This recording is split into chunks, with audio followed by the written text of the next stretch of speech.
হেফাজতে ইসলামের আমির আল্লামা মুহিবুল্লাহ বাবুনগরী স্পষ্টভাবে ঘোষণা করেছেন জামায়াতকে ভোট দেওয়া মুসলমানের জন্য হারাম। এর আগে তিনি বিভিন্ন সময়ে এটাও বলেছেন জামাতের সাথে গেলে কাফের হয়ে যাবে। তিনি কি বক্তব্য দিয়েছেন আমি পুরোটা একটু পড়ব, খুবই অল্প কিছু কথা কিন্তু খুবই সিগনিফিক্যান্ট। তার আগে একটা প্রশ্ন করে রাখা দরকার, যেন মুহিবুল্লাহ বাবুনগরীকে কি কাফের আখ্যা তাদের দেওয়া উচিত না? আমি জামাতের কথা বলছি। জামায়াতের রাজনীতি মানে জামায়াতের ইসলাম বা আকিদার প্রশ্ন না, জামায়াতের রাজনীতি নিয়ে প্রশ্ন যারা করেন, আমি এই প্রশ্নটা বহুদিন থেকে করেছি। আমি আমার ব্যক্তিগত অপিনিয়ন হিসেবে জানিয়েছি, আমি একজন মধ্যপন্থী উদার গণতন্ত্র বিশ্বাসী মানুষ হিসেবে, যে কোনো ফর্মের ধর্মের নামে হোক বা অন্য কোনো আইডেন্টিটি, বর্ণের নামে হোক বা অন্য কোনো জাতিগত পরিচয়ের নামে হোক, ভাষার নামে হোক, কোনো আইডেন্টিটি পলিটিক্স আমি এন্ডোর্স করি না। এতে বিভৎস ঘটনা ঘটে গেল। আর জামাতের ৭১-এর ভূমিকার জন্য তো কথা বলছি। আওয়ামী লীগের মতো করে মুক্তিযুদ্ধকে দেখি না, কিন্তু মুক্তিযুদ্ধকে খুবই উঁচু জায়গায় স্থান দেই, সেই হিসাবে দেখছি। Just political criticism. তার ফল হচ্ছে এই, আমি ক্রমাগত নাস্তিক, কাফের এই ট্যাগ পেয়েছি। মানে অনলাইন প্রোগ্রামে জামাতের হয়ে ব্যাটিং করা ব্যারিস্টার আমাকে নাস্তিক বলেছেন, কমেন্টে তো আছেই। আর সবচেয়ে বড় কথা, একজন এমপি ইলেকশন করছেন আমির হামজা, আমি এটা নিয়ে একটা ভিডিও করেছি, আপনারা অনলাইনে পাবেন, দেখে নেবেন, যিনি আমি মুক্তিযুদ্ধের সমস্যা না থাকলেও জামাতের রাজনীতি সমর্থন করতাম না, উনি রেফারেন্স দিয়ে বলছেন।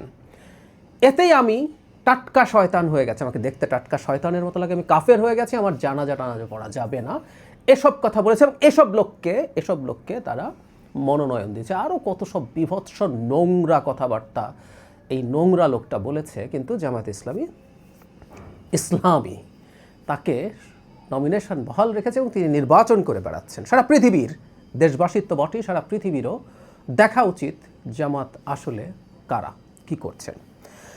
সেই প্রসঙ্গে বলছি, একটু মুহিবুল্লাহ বাবুনগরীকে একটু বলেন। আমি প্রায় বলি, ওটা বলবেন না, আগেও বলেছি, হ্যাডাম নাই। জাহেদকে বলে ফেলা যায় কাফের শয়তান, জাহেদকে কোপায় মেরে ফেললো কেউ।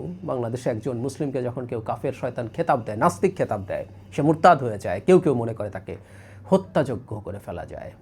ইয়াস, কিন্তু মুহিবুল্লাহ বাবুনগরীকে আবার যায় না, উনি হেফাজত ইসলামের আমির। তো একটু পড়ি। তিনি একটা সভায় বলেছেন, মওদুদি জামাতের সঙ্গে যারা জোট করেছে তারাও মওদুদি। আমার কাছে এটা নির্বাচন নয়, এটা জামায়াতের বিরুদ্ধে জিহাদ। সমস্ত মুসলমানের জন্য জামায়াতকে ভোট দেওয়া হারাম। আমি আবারও পড়ছি, সমস্ত মুসলমানের জন্য জামায়াতকে ভোট দেওয়া হারাম, এটা কোনোভাবেই জায়েজ নয়। তিনি আরও বলেন, জামায়াত ইসলামের সঙ্গে আমাদের মৌলিক ও আকিদাগত বিরোধ রয়েছে, তারা দিনের সঠিক ব্যাখ্যা দেয় না, তাই এই বাতিল শক্তির উত্থান ঠেকাতে আমাদের ঐক্যবদ্ধ হতে হবে। বাতিল শক্তি মুসলমানের জন্য হারাম এবং জামাতকে তিনি বাতিল শক্তি বলছেন। মানে মুহিবুল্লাহ বাবুনগরীকে নাস্তিক, কাফের ঘোষণা করতে, শয়তান বা টাটকা শয়তানের মতো দেখতে বলতে আর কত কী বলতে হবে? জামাতকে বলবে? আমরা একটা কথা বলতে চাই, ইসলামের ইন্টারপ্রিটেশন, আমি জামাতকে ইসলামের ইন্টারপ্রিটেশন নিয়ে কোনোদিন ব্যাখ্যা করব না, প্রশ্ন করিনি, আমি সেইটা করার যোগ্য মানুষও নই। আমি জাস্ট একটা কথা বলার চেষ্টা করেছি যে আইডেন্টিটি পলিটিক্স যেহেতু জামাত করছেই, তার দলের নামের সাথে ইসলাম আছে, তাকে দেখাতে হবে সে ইসলামকে কীভাবে ইনকর্পোরেট করছে তার দলের মধ্যে, সে শারিয়া করছে কি করছে না। না করলে ঘোষণা দিতে হবে, আমিরের পর্যায় থেকে ইশতেহারে থাকতে হবে করব না, অথবা করলে সেটা কেমন হবে। ইনফ্যাক্ট ইশতেহারে যেহেতু শরিয়ার কথা নাই, তাতে কি হয়ে গেল?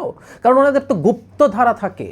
জামাতে যে নারী আমির হতে পারবে না কোথাও লেখা আছে, কিন্তু আমরা দেখলাম তো আছে, খুব ভালো মতো আছে। তারা এটা প্রকাশ্যে ইন্টারন্যাশনাল মিডিয়ার কাছে বলেন, তাদের নারী নেত্রীরা সেটা মেনে আবার ঘোষণাও দেন, সংবাদ সম্মেলনে কথা বলেন। তো তাহলে কোন কোন গুপ্ত আছে না সেগুলো আমাদের জানতে হবে। তো শুধু আমি এই প্রশ্নটুকু করেছিলাম, ইসলামের ইন্টারপ্রিটেশন না।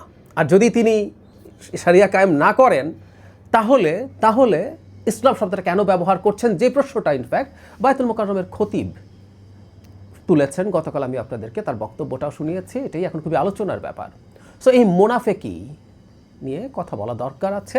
তার চাইতেও জরুরি কথা, মুহিবুল্লাহ বাবুনগরী তাদের আকিদার প্রশ্নই তুলছেন, যে দলটা ইসলামের কথা বলে, উনি মনে করেন যেটা ইসলামই না। এখন আল্লামা বাবুনগরী ইসলাম বোঝেন না, কে বোঝেন না, আমরা ওই তর্কে ঢুকছি না।